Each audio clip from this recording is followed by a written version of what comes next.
교만은 패망의 선봉이요 거만한 마음은 넘어짐의 앞잡이니라.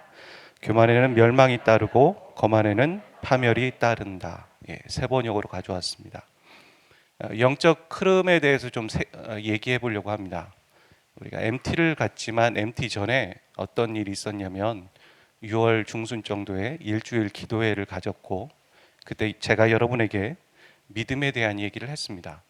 먹고 사는 문제보다 가장 더 중요한 것은 죽고 사는 문제이고, 우리에게 믿음은 그만큼 중요하다는 얘기를 했고, 그 다음에 그 믿음에 대한 얘기를 한 이후에 여러분은 모르실 수도 있겠지만 한 주 MT를 위해서 몇몇 분들은 기도를 하신 것 같습니다. 저 또한 앞에 이곳에 와서 새벽 제단을 쌓았습니다. 그런 가운데 하나님께서 주신 마음들이 있었고, 또 MT를 가서, 저희가 MT라고 하지만 거의 MT이면서도 부르긴 MT지만 수련회를 갔죠. 1박 2일로 베델교회가 창립한 이후에 처음으로 외부에 나가서 침례식을 거행하고 2번의 집회를 가졌습니다. 2번의 말씀을 나눈 것이죠. 첫날 토요일 예배가 있었고, 2번째 또 우리가 되게 중요하면서도 구원의 탈락에 대한 얘기, 성도가 잘못 살면은 구원에서 탈락될 수 있다는 중요한 경고의 메시지를 우리가 나눴고, 또 몇몇 분들은 이번 주 중에 그런 나눔들을 가지면서 다시 한번 되새기는 시간을 가졌던 것 같습니다. 그것이 영적 흐름이었습니다. 그리고 이 첫 예배를 드리면서, 주일에 첫 예배를 외부에 나갔다 이제 이곳에서 예배를 드리면서 제 나름대로엔 이 말씀이 되게 중요하다는 생각을 가져서 하나님 어떤 말씀을 나눌까요? 그런 마음들을 가지고 계속 기도했는데, 하나님께서 저에게 주셨던 마음은 이런 것 같습니다. 그거는 교만에 대한 얘기를 다시 한번 나눠야 된다는 생각들을 갖게 하셨습니다. 물론 그 얘기를 토요일에 들으셨던 분들에게는 또 듣네 라고 얘기할 수 있겠지만, 교만은 쉽게 사라지지 않는 것입니다. 교만은 쉽게 우리가 정리할 수 있는 문제가 아닙니다. 모든 죄의 뿌리가 교만이라고 얘기한 것처럼 그 얘기는 듣고 또 다짐해야 될 부분인 것 같습니다. 또 하나, 그 얘기를 함께 공유할 수 있는 영상이 없어졌습니다. 영상이 송출되지 않았습니다. 그 얘기는 뭐냐면, 우리 공동체 가운데 MT에 참여하지 않았지만 온라인으로도 나중에 들을 수 있는 기회가 없는 사람이 있다는 것입니다. 그래서도 더 이 말씀을 나누게 하신 건 아닐까, 그런 생각들을 하면서 좀 다른 관점에서 또 반복되는 내용도 있겠지만 교만에 대한 얘기, 오늘 말씀의 제목이 그겁니다. 함께 따라 해봤으면 좋겠습니다. 시작. 이놈의 교만을 어찌할까. 여러분 자신에게 한번 하면서 이렇게 한탄하면서 그렇게 한번 읽어보셔도 좋을 것 같아요. 다시 한번요. 시작. 이놈의 교만을 어찌할까. 그런 얘기를 하려고 합니다. 우리의 믿음의 근거는 어디에서 올까요? 우리의 믿음의 시작, 그건 바로 우리의 경험도 아니고 또 우리가 갖고 있는 어떤 감정도 아니고 또 신앙의 체험도 아닙니다. 체험도 다르고 경험도 그때그때 다르고 또 감정도 달라지는 것입니다. 우리의 믿음의 근거는 바로 성경이어야 합니다. 이 성경이 단지 책이 아니라 하나님이 우리에게 주신 말씀이라는 것은 제가 이미 저녁 기도회 때 분명히 말씀드렸습니다. 하나님의 기준이라면 하나님의 말씀이 기준이어야 합니다. 우리가 하나님의 기준대로 살아간다는 건 그게 되게 모호한 거잖아요. 그게 바로 성경의 기준대로 살아간다라는 것입니다. 성경은 사람에 대해서 중요한 얘기를 하고 있습니다. 사람은 어떤 것이냐, 사람 안에 무엇이 있는가라고 저 말씀에서는 얘기하고 있는데, 예수님이 말씀하시는 것이죠. 또 이르시되 사람에게 나오는 그것이 사람을 더럽게 하느니라. 속에서 곧 사람의 마음에서 나오는 것은 이런 악한 것들이다. 사람 안에는 선한 것이 있지 않습니다. 우리 안에는 선한 게 있지 않다라는 겁니다. 성경이 정의하길, 우리를 창조하신 하나님이 정의하시기를 우리 안에는 악한 것 투성이다, 그렇게 말하고 있다는 것이죠. 사람 안에는 죄가 있는데 그 죄에서 나오는 것을 죄악이라고 합니다. 수많은 악행들을 죄악이라고 하는 것인데, 그 죄악의 시작은 바로 우리 안에 죄가 있다라고 얘기하는 것이죠. 어떤 분은 저에게 그렇게 말씀하실 수 있습니다. 목사님, 그럼 성악설이네요. 그렇게 말씀하시면 안 됩니다. 순자가 이 성악설을 만들었는데, 순자는 성경을 모르고 성악설을 얘기했습니다. 그리고 그 성악설의 그 논조는 뭐냐면 인간은 악하게 태어났지만 선하게 바뀔 수 있다라고 말했습니다. 그런데 그 선한 능력은 자신 안에서 시작된다는 겁니다. 말도 안 되는 얘기죠. 악한 것 투성인데 선한 능력을 그 안에서 나올 수 있다. 그 얘기는 뭐냐면 자력 구원을 얘기하는 겁니다. 굳이 얘기하자면 스스로 구원받을 수 있다. 그런데 성경은 뭐라고 합니까? 인간은 악이 있고 악투성이인데 스스로 구원받을 수 없다라고 얘기하는 겁니다. 타력 구원인 거죠. 외부에서 어떤 능력과 도움이 있지 않고서는 인간은 스스로 구원받을 수 없다라고 얘기하는 겁니다. 그래서 여러분이 성선설이다 성악설이다 말하는 것이 아니라 바로 성경의 정의를 다시 한번 이해하셔야 합니다. 우리가 성경에서 얘기하고 있는 정의들을 말씀 가운데 하나하나 이해하고 받아들이고 흡수하시기를 주의 이름으로 축복합니다. 그 중에 성경이 말하는 교만에 대한 얘기를 하려고 하는 겁니다. 교만은 자신을 높이는 겁니다. 그걸 다른 말로는 우월의식이라고 얘기합니다. 이 우월의식이나 자신을 높이는 것을 세상의 기준으로 봤을 때는 별로 중요한 게 아닙니다. 그럴 수 있지. 교만할 수 있지. 그리고 윤리적인 문제입니다. 윤리적인 문제란 무슨 얘기냐면 교만하다고 경찰이 잡아가지 않잖아요. 그만큼 죄의 문제는 아니라고 생각한다는 겁니다. 세상의 기준에서는. 하지만 성경에서는 뭐라고 얘기하냐면 반드시 피해야 하고 회개해야 할 죄의 문제라고 보는 것이 교만이라는 겁니다. 차이가 다릅니다. 차이가 있습니다. 세상의 기준과 성경의 기준은. 그럼 우리는 가다가도 멈춰서 성경의 기준을 다시 한번 눈여겨보고 왜 그렇게 교만은 회개될 죄인지 생각해 봐야 한다는 겁니다. 앞에서 읽었던 말씀도 있지만 잠언 6장 16절과 19절은 이렇게 얘기합니다. 여호와께서 미워하시는 죄가 있다라는 것이죠. 여호와께서 싫어하시는 죄가 67가지이다. 그러니까 수많은 죄들을 정리합니다. 성경은. 그리고 하나님이 미워하시는 죄가 67가지인데 그 중에 가장 첫 번째를 얘기하기를 교만이라고 얘기합니다. 그리고 우리가 읽었던 16장 18절이나 18장 12절은 반복하는데 교만은 멸망의 선봉이다. 세 번역으로 보면 이건 선봉이라는 말이 뭐냐면 교만을 갖고 있으면 멸망으로 간다. 교만은 멸망을 따라오게 한다. 이런 말인 거죠. 왜 교만은 멸망을 따라오게 할까요? 다른 죄 저지를 수 있는데 굳이 교만은 왜 멸망을 따라오게 하는 죄가 될 것이며 또한 성경은 하나님이 67가지의 죄를 정리하셨는데 그 중에 교만이 가장 앞서 있을까요? 우리가 교만에 대한 얘기를 할 때 초대 교부인 아우구스티누스를 좀 얘기해 보려고 합니다. 이분은 우리가 알고 있는 삼위일체, 원죄, 구원론 이분이 다 정리했습니다. 그분의 기초에 의해서 우리가 삼위일체를 배우고 있고 원죄에 대해서 이해하고 있고 구원론에 대해서 알고 있고 사람들이 목회자들이 설교하고 있는 겁니다. 어마어마한 대거라는 거죠. 그분의 통찰력 안에서 그분이 얘기하기를 뭐라고 했냐면 이분은 아담과 하와가 저지른 그러니까 인류 최초가 저지른 최초의 인간이 저지른 죄가 바로 하나님의 통치를 거부한 거다. 그 죄란. 근데 그 하나님의 통치를 거부한 것만 끝나는 것이 아니라 스스로 하나님이 되으려고 했다. 자신의 세계를 만들려고 했다. 그 죄가 바로 교만이다라고 얘기했습니다. 여러분 아시죠? 아담과 하와가 지은 죄가 교만인데 그 죄로 인해서 그들은 죽음에 이르게 된 것입니다. 육체의 죽음이 오기 시작했고 영적인 죽음이 오게 된 것이죠. 그러면 이 말이 맞는 것이죠. 교만은 멸망의 선봉이다. 패망의 선봉이다. 교만으로 인해서 우리는 죽음에 이르는 무서운 죄를 범하게 되는 것이라는 겁니다.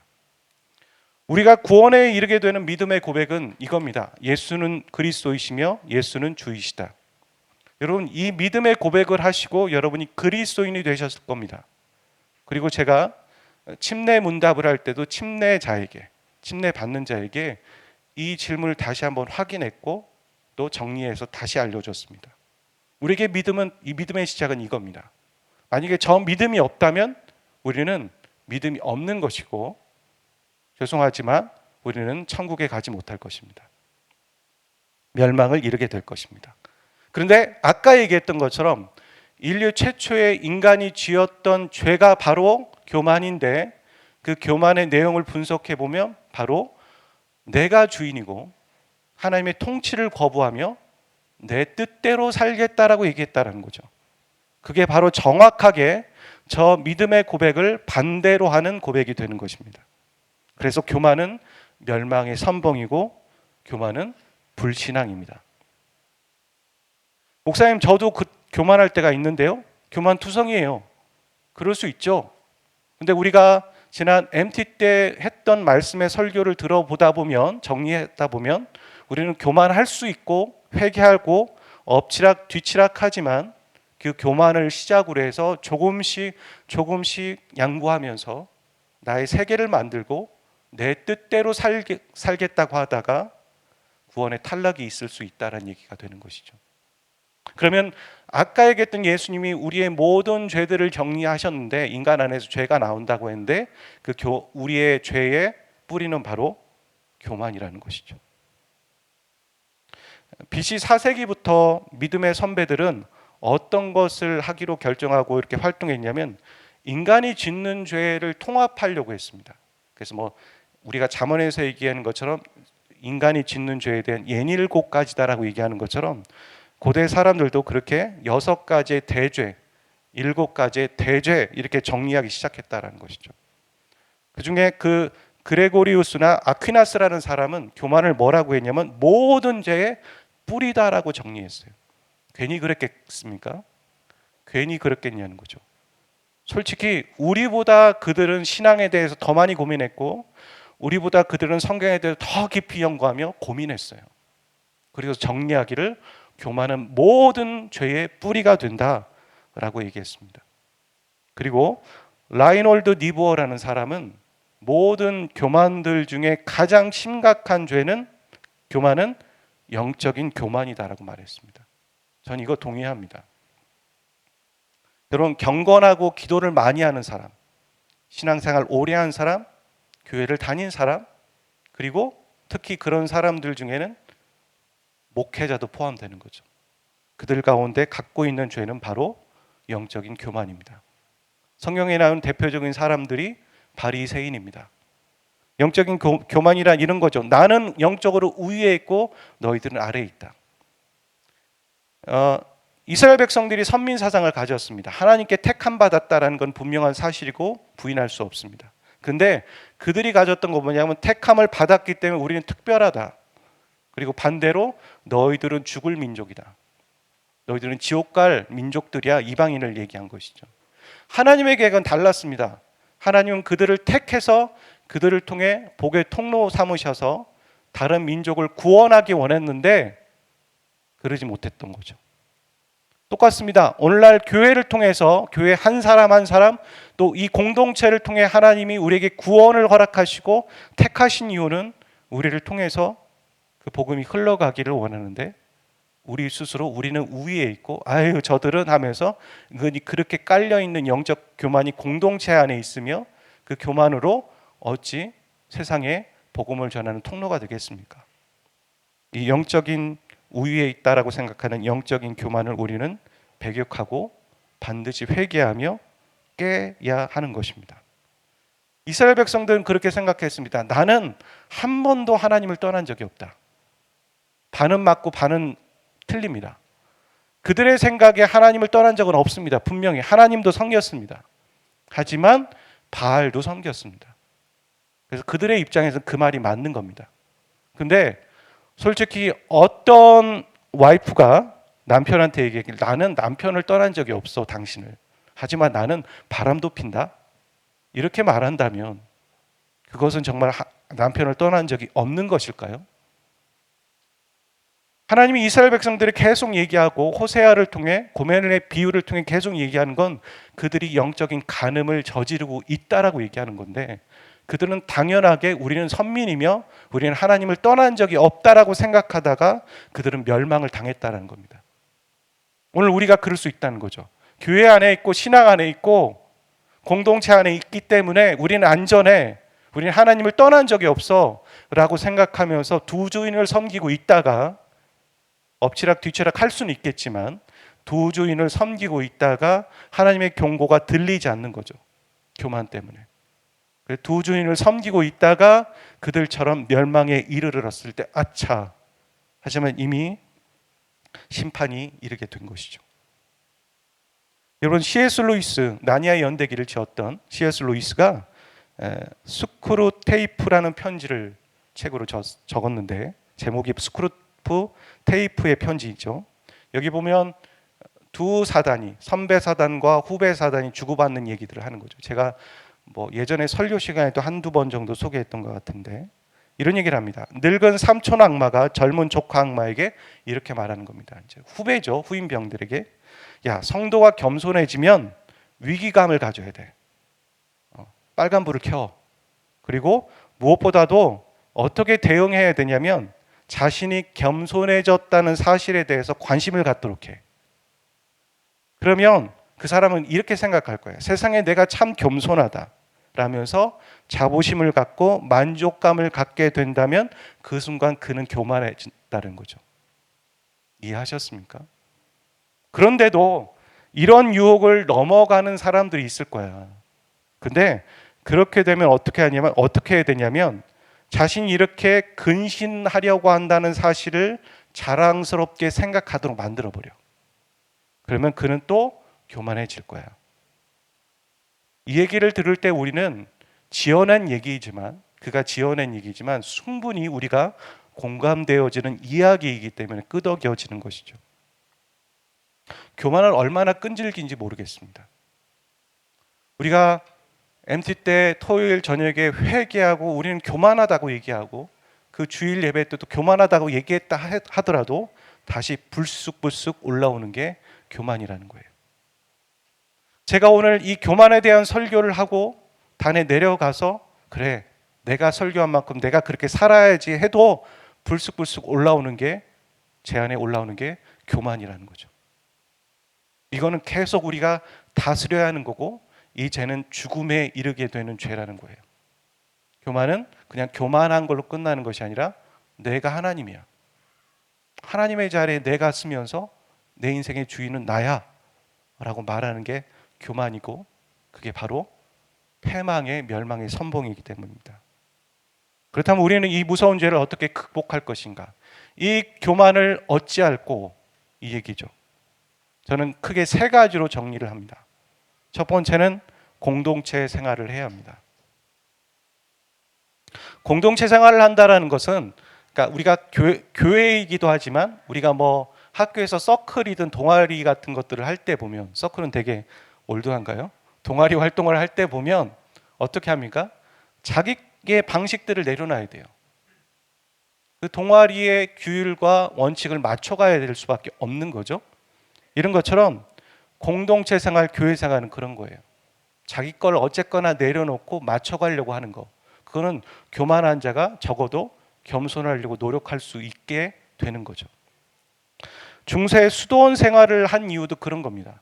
그들이 얼마나 좀 더 경건하고 좀 더 거룩하게 살 것인가를 노력하다가 같이 공동체 생활을 하면서 수도원 생활을 하는 거죠. 5세기 수도사 중에 성 베네딕트라는 사람이 있습니다. 여러분 알고 계실 거예요. 베네딕트. 이 사람을 평가하기를 다른 타인이 평가한 거예요.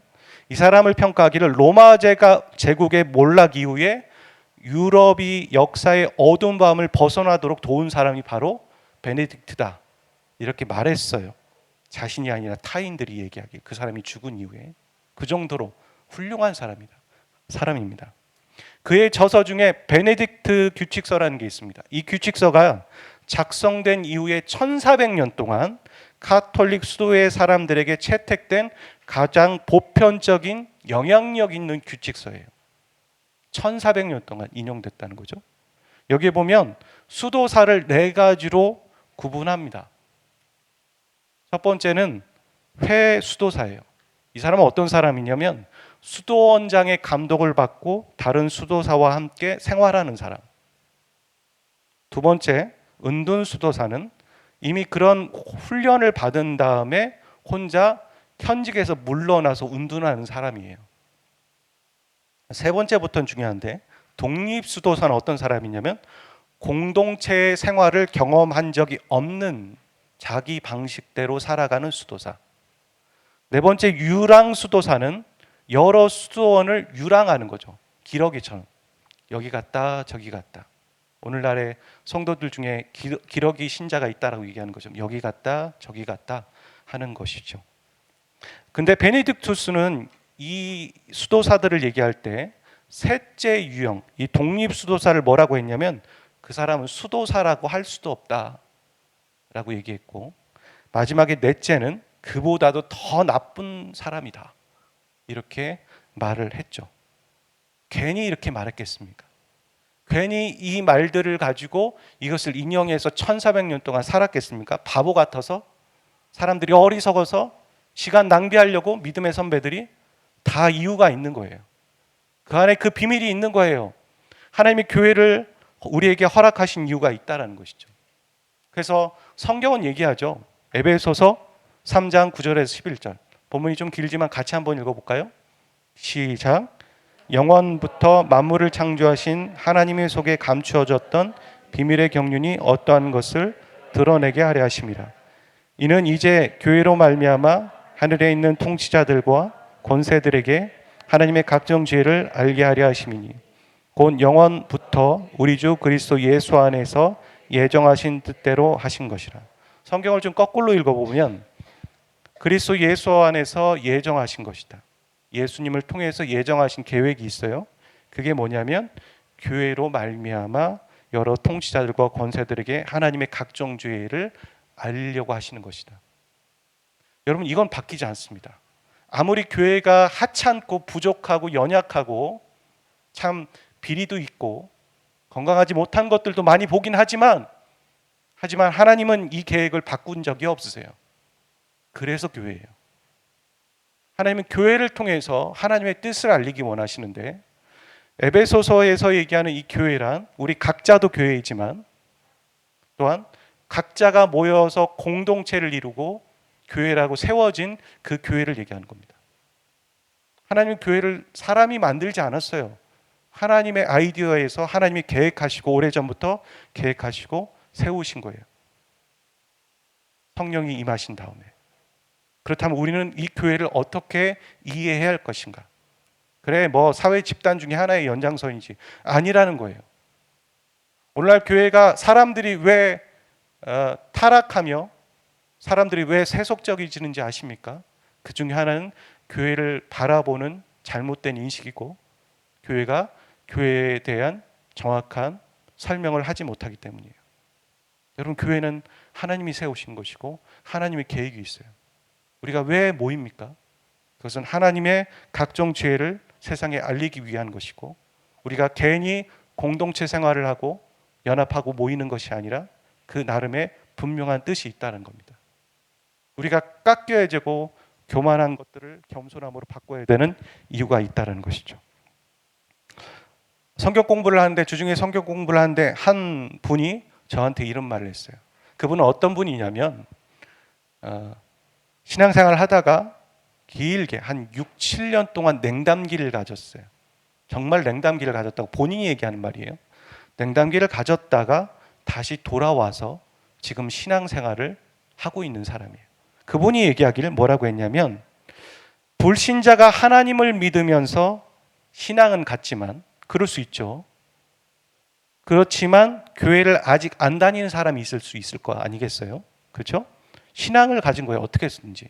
뭐 영상을 통해서든 누구를 통해 복음을 듣고 신앙을 가졌지만 아직 교회를 안 다니는 사람과 그런 사람이 있다는 거죠.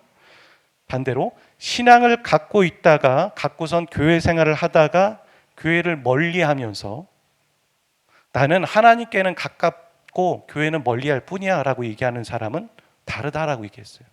자기가 경험하기론. 그건 진짜 자신도 그렇게 경험해봤지만 교회를 멀리하면서 하나님에게는 믿음을 갖고 있다라고 얘기할 수 없다라는 거죠. 교회를 멀리하는 것과 하나님을 멀리하는 게 연관되어 있다. 본인이 얘기하는 거예요. 제가 제 말대로 얘기하는 것이라. 본인이 냉담기를 7년 거치면서 경험해보니 그건 변명이더라 라고 얘기했습니다. 연결되어 있다는 거예요. 둘째, 우리가 교만한 사람은 자기 기만에 빠져 있습니다. 자기가 참 괜찮다라고 생각하는 거죠. 나는 참 친절하고, 나는 온순하고, 나 모든 걸 다 받아주는 사람이야. 그 내면에도 교만이 있습니다. 자신이 엄청 대단한 줄 아는 거죠. 자신을 알려면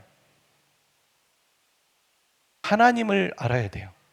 왜냐하면 자신을 지은 하나님을 알아야 비로소 자신을 알게 되는 것이죠. 나를 창조하신 하나님을 알지 못하면 나도 내 자신을 잘 알지 못하게 되는 것입니다. 하나님을 알기 위해서 우리는 예배의 삶을 살아가는 것이죠. 예배의 삶을 살아가며 하나님 앞에 나가게 될 때 비로소 나를 향한 하나님의 계획을 알게 되는 것이죠. 제가 제 방에도 칠판에도 적어놨는데 저 얘기를 어떻게 정리하게 됐냐면, 제가 새벽 기도를 가지면서 MT를 준비하면서 하나님이 저에게 주셨던 말씀이었어요. 그래서 바로 기도가 끝나고 제 칠판에다가 잊지 않으려고 적어놨습니다. 뭐냐면 하나님의 임재에 들어가야지만 듣는 메시지가 있어요. 분명히. 그리고 하나님께 가져가야지만 알게 되는 문제의 방향들이 있어요. 여러분, 우리는 우리의 인생의 계산기로 다 맞춰요. 이렇게 될 거고 이렇게 될 거고 계획하죠. 안 돼요. 우리의 계산기가 있는 것처럼 하나님의 계산기가 있습니다. 우리는 우리의 계산기를 어느 정도는 맞출 수 있죠. 현실적인 세계에서 해야죠. 규모 있는 삶을 살아야죠. 하지만 하나님의 계산기가 있다는 걸 놓치면 안 돼요. 겸손한 사람은 하나님의 계산기가 있다는 걸 알아요. 그래서 내가 다 맞춰놓긴 하지만 하나님, 어떻게 해야 될까요? 이게 정답은 아니에요. 내가 이거 정해놓고선 답정너처럼 하나님께 묻는 거 아니에요. 이럴 수 있지만 하나님 저에게 이성을 주셨으니까 이렇게 하지만 하나님의 계획이 뭔지 저는 알고 싶어요. 그래서 하나님의 임재에 들어가야지만 들을 수 있는 메시지가 있어요. 여러분이 그걸 듣지 못한다면 여러분은 계속 여러분의 계산기로 살아가시는 거예요. 하나님께 가져가야지만 비로소 알게 되는 문제의 방향들을 우리는 놓치지 않아야 돼요. 나는 이렇게 A라고 생각했는데 어떤 때는 하나님께 가져가면 B가 될 때가 있어요. 어떤 때는 Z가 될 때도 있어요. 여러분, 그럴 때 어떻게 하실 거예요? 그걸 하나님께 가져가지 않는다면 여러분은 계속 A라고만 생각하시겠죠. 친구와의 시간을 내는 건 기꺼이 하지만 하나님께 시간 내는 거는 궁핍하고 부정적이고 야박하고, 여러분 그러지 않으세요? 저도 새벽 기도를 가지면서 하나님께 뜻을 물을 때 제가 느낀 게 있어요. 인간은 참 세상의 채널을 맞추고 있구나. 제 자신을 보면서 그렇게 생각이 들었어요. 세상의 채널을 맞추고 있기 때문에 하나님의 뜻을 묻고 하나님의 음성을 듣는 게 그렇게 쉽지는 않구나. 그걸 알게 됐어요. 애쓰고 수고하고 초점을 맞추고 그래야 되는 이유는 내 본성은 죄인이거든요. 그래서 내 안에는 죄만 나오기 때문에, 교만하기 때문에 이걸 꺾는 게 참 어렵구나. 노력이 필요하고 시간이 필요하고 기간이 필요하구나 라는 걸 알게 되는 거죠. 여러분, 얼마나 겸손하세요? 여러분, 착하고 친절하다고 생각하지만 그 뒤에 있는 교만, 그걸 발견하셨어요? 우리는 하나님의 임재에 들어가기 위해 하나님의 말씀을 봐야 하는 거예요. 금요예배에 온 어떤 자매가 그런 얘기를 하더라고요. 제가 말씀을 가까이 했더니 기도가 부족하다는 걸 알고, 기도만 했더니 내 믿음이 흔들린다는 걸 알아서 다시 말씀에게 다가가야 되고, 두 가지를 놓칠 수 없더라. 그 자매가 그렇게 얘기를 하더라고요. 그 맞는 말이다. 목사도 며칠 기도 안 하고 말씀 가까이 안 하면 하나님과 멀어졌다는 느낌이 든다. 그래서 우리는 하나님께 계속 다가가야 한다. 그리고 기도와 말씀은 같이 균형을 맞춰야 한다. 하나님의 말씀을 읽어야 믿음이 생기는 겁니다. 하나님의 말씀을 가까이 하지만 우리는 겸손할 수 있게 되는 거예요. 세 번째, 성령 충만이에요. 마지막 얘기인데요. 로마서 8장 5절 6절은 이렇게 얘기해요. 같이 읽어볼까요? 시작. 육신을 따르는 자는 육신의 일을, 영을 따르는 자는 영의 일을 생각하나니 육신의 생각은 사망이요 영의 생각은 생명과 평안이니라. 육신의 생각은 하나님과 원수가 되느니 이는 하나님의 법에 굴복하지 아닐 뿐 아니라 할 수도 없습니다. 여기서 얘기하는 육신은 우리의 몸이 아니라 죄성이고 죄입니다. 그러니까 우리는 죄를 따르면 하나님의 뜻을 쫓을 수 없고요. 우리 안에 있는 성령의 음성을 따르면 또한 죄에서 멀어지게 되는 거예요. 여러분, 우리가 죄를 안 짓는 것만 노력하는 것이 아니라 성령을 따라서 살아가는 삶을 살아야 죄에서 멀어지는 겁니다. 여러분의 의지와 결단으로 죄를 이길 수 없어요. 그렇다고 여러분의 의지와 결단이 없어야 된다는 것이 아니라 그건 반드시 필요하죠. 우리는 의지가 있으니까. 우리의 의지로 예수님을 선택한 거 아니겠어요? 의지는 반드시 필요하지만 성령의 도우심이 없이는 결코 그 죄를 이길 수 없기 때문에 우리는 어떻게 해야 되냐면 영의 인도하심을 받는 것을 계속 추구하며 살아가야 되는 거예요. 하나님이 왜 그리스도인에게 성령을 주셨겠습니까? 하나님의 말씀을 볼 때 성령의 인도하심을 받으라고 주셨어요. 또한 우리가 죄와 육신을 따라 살아가지 않게 하시기 위해서 성령을 주신 거예요.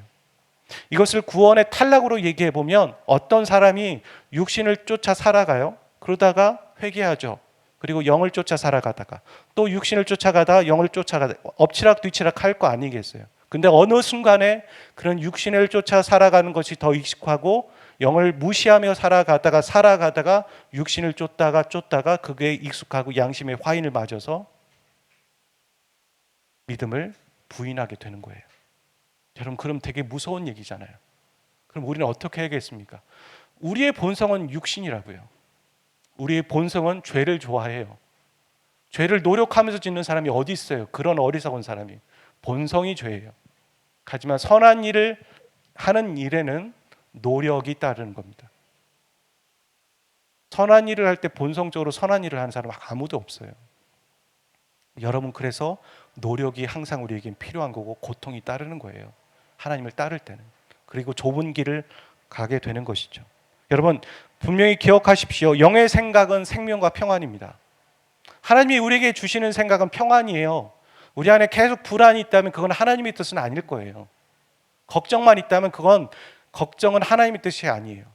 그래서 우리가 걱정을 내려놓을 수 있도록, 불안을 내려놓을 수 있도록 일정 시간 기도하는 거예요. 하나님의 임재에 들어가는데도 시간이 필요한 것이고 하나님의 뜻을 묻는 데도 일정 시간이 필요한 것이에요. 근데 우리의 시간에 맞춰서 하나님의 뜻을 요구하는 건 어리석은 행동이에요. 그게 교만이고요. 에베소 5장 16절과 21절은 이렇게 얘기하죠. 술 취하지 말라. 방탕한 것이다. 오직 성령의 충만을 받으라. 술 취하다라는 건 술의 지배를 받는다는 얘기죠. 우리가 누누이 말씀드린 거죠. 술을 먹으면 술의 지배를 받아서 내 마음대로 살잖아요. 행동하잖아요. 술 취하는 건 술의 지배를 받는 거라서 바울은 저 표현을 쓴 거예요. 술의 지배를 받지 말아라. 돈의 지배를 받지 말아라. 사람의 지배를 받지 말아라. 욕심의 지배를 받지 말아라. 그리고 성령의 지배를 받아라. 그것이 살 길이다. 그것이 생명과 평안이다. 여러분, 어떤 걸 선택하시겠어요? 우리 안에는, 말씀을 정리하면 우리 안에는 교만이 있습니다. 모든 것의 죄의 뿌리는 교만이라고 얘기해요. 그 교만을 잠재울 수 있는 방법은 많지 않은 것 같고 쉽지 않아요. 그래서 우리는 공동체 생활을 했어요. 믿음의 선배들은. 시간이 남아서가 아니에요. 공동체 생활을 하는 이유가 있어요. 근데 교만한 사람은 그걸 하지 않습니다. 솔직히. 두 번째, 우리의 교만을 잠재울 수 있는 방법 중에 하나는 하나님의 임재에 들어가는 거예요. 예배와 말씀, 그리고 기도겠죠. 그리고 우리의 교만을 잠재울 수 있는 방법 중에 하나는 성령의 지배를 받는 겁니다. 계속해서 성령의 지배, 성령의 충만을 받기로 결정하고 성령을 환영하는 것입니다. 우리 같이 기도하겠습니다. 우리가 갖고 있는 교만을 다시 한번 주님께 올려드리기를 원합니다. 지금도 이 말씀을 들으면서 내 안에 강팍한 마음들이 든다면 여러분, 그때 그냥 강팍함을 그냥 두시겠습니까? 여러분, 여러분 안에 예수님의 영이 계시잖아요. 여러분의 양심으로 여러분에게 말씀하고 계시잖아요. 그거 아니다라고. 그럼 결정하세요. 제가 교만합니다. 제가 겸손하기를 원합니다. 제가 하나님의 지배를 받고 하나님의 다스림을 받기를 원합니다. 또 여기에 나와 있는 공동체와 하나님의 임재에 들어가는 것과 성령의 다스림을 받는 것을 제가 환영하고 그렇게 살겠습니다. 우리 그렇게 같이 기도하고 성령의 충만함을 입고 성령의 다스림을 받기를 위해서 잠시 기도할 수 있기를 원해요. 우리 자신 올려드리면서 기도하겠습니다.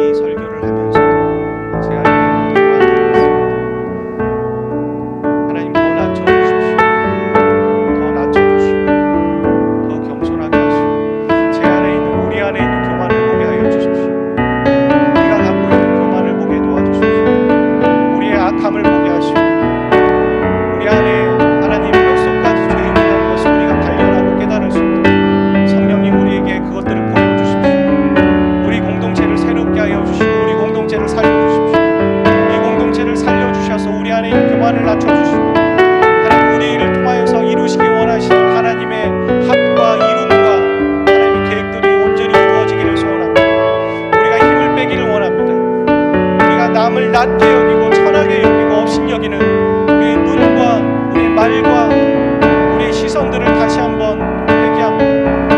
하나님, 우리 공동체를 성령으로 하나 되게 하여 주시고 말씀으로 하나 되게 하시고 복음으로 하나 되게 하여 주십시오. 예수로 하나 되게 하여 주십시오.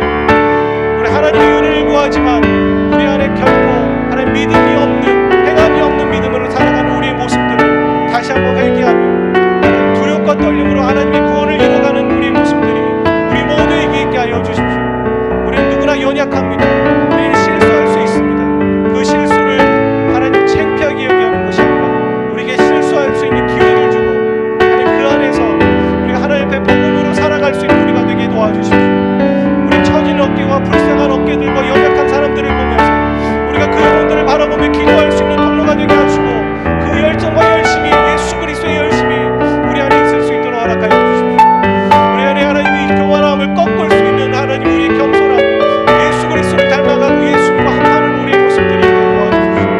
우리는 우리 스스로 이 교만을 꺾을 수 없습니다. 주의 성령께서 우리와 함께 하셔야 되며 예수의 영이신 성령께서 우리와 함께 하셔야지만 예수님의 영을 쫓아가는 삶을 살아가야지만 생명과 평안으로 가며 그 안에 겸손함이 있음을 발견하게 됩니다. 우리의 의로 겸손함을 추구하는 자가 되지 않게 하시고 우리의 의로 교만함을 꺾을 수 있다라고 생각하는 그 어리석은 또 교만을 갖지 않도록 도와주십시오. 우리는 무기력하다는 걸 알게 도와주시고 우리 안에 하나님의 은혜로 살아가는 우리가 되게 도와주십시오. 우리가 기도하실 분은 계속 기도하고 찬양하실 분은 찬양하기를 원합니다.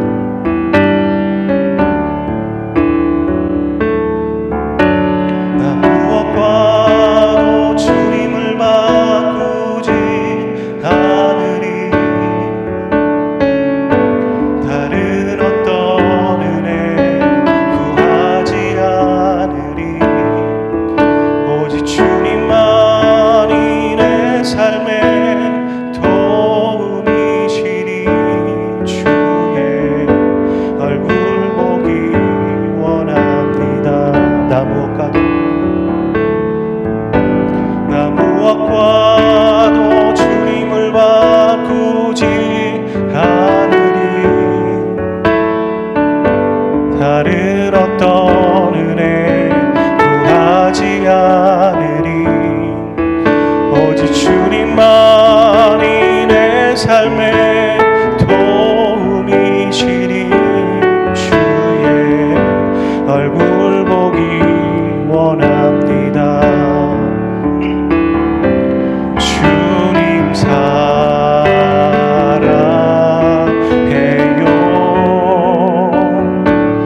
온 마음과 정성 다해 하나님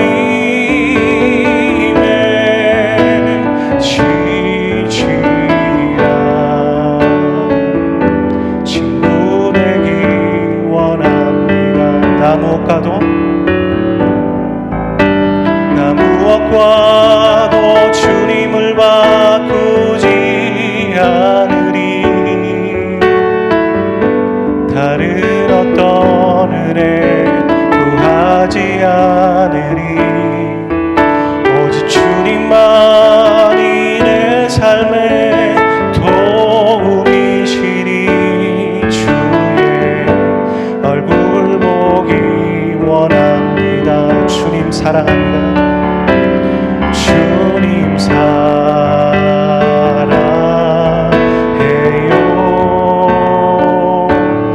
욕망과 정성 다해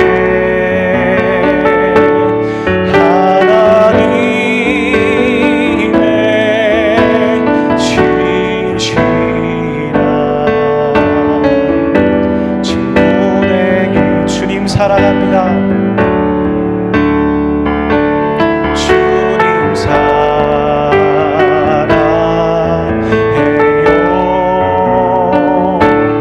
욕망과 정성 다해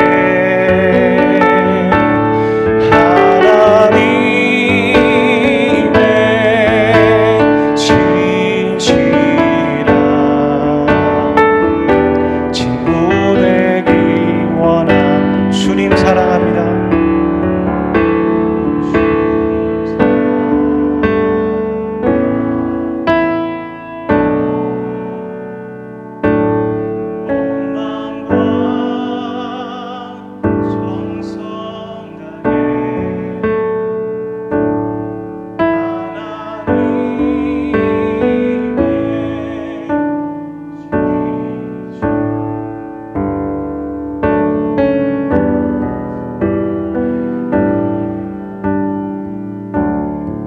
연합하기를 원합니다.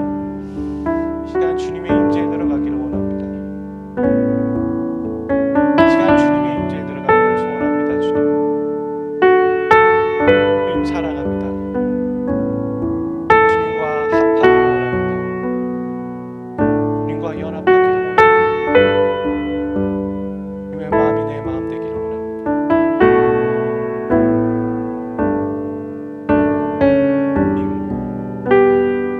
주님을 환영합니다. 주의 성령을 환영하고 주의 성령의 지배받는 것을 환영합니다.